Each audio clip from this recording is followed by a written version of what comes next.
తాళం కొడి వెనకాల గుసగుస తాళం పాముల పట్టు పట్టిక బల్లు పడిచోళంతా పక్కపక్క మేళం ఆటుక వచ్చిన అమ్మడి కోసం ఊరుకు వాడ కందడి గోళం ఆ ఈటి కుర్రోడు ఈ ఈటికి చాడు ఆ సోకు చేశాడు మా గోలు చేశాడు ఆ ఈటి కుర్రోడు ఈ ఈటికి చాడు ఆ సోకు చేశాడు మా గోలు చేశాడు.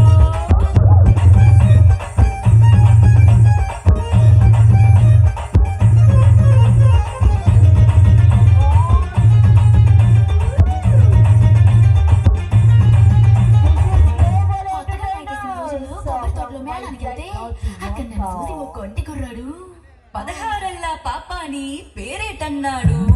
ఉరకలు వేసే పాని ఊరేదన్నాడు మీ ఊరొత్తే ఇంటికి వచ్చి దారేదన్నాడు ఇంటికి వచ్చి